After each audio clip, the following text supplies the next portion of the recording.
nè đâu barangling nè đông sa đông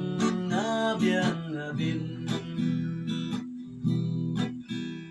kendit kensan kung le kaja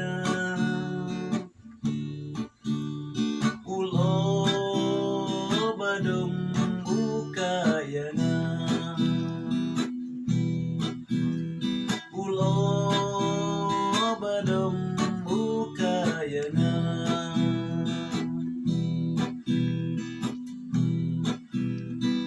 hikmat ban penyam yo isisha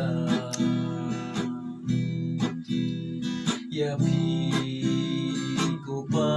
ko mấy non kha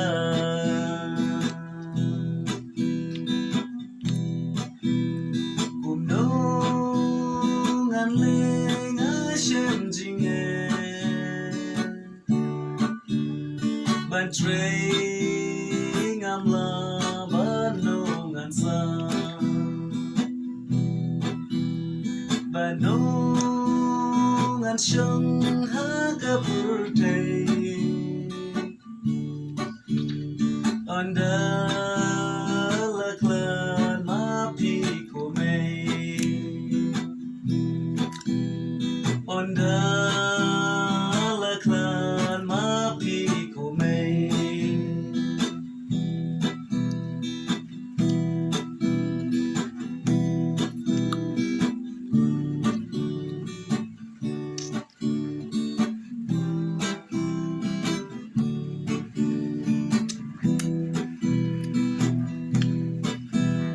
Khasan snem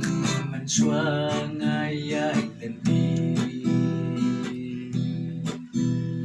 hikmat ban pe nya dan yoi Khasan snem man chua ngai ai lên đi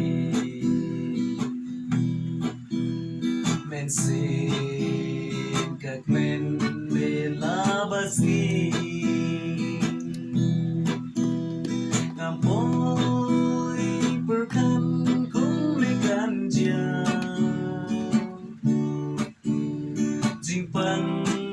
jing shitom kaban yana wadiam semei na marjonga ublay yana la de benta ublay yana la de benta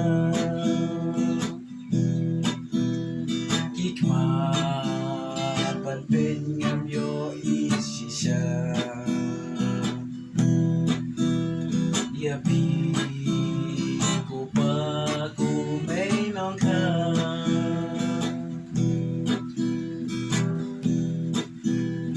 cùng nô ngàn lên ngã xem jing e ban tre ngam la ban no ngàn sa ban no ngàn sông ha ka purte onda la clan ma pi ko me onda la clan ma pi ko me onda la clan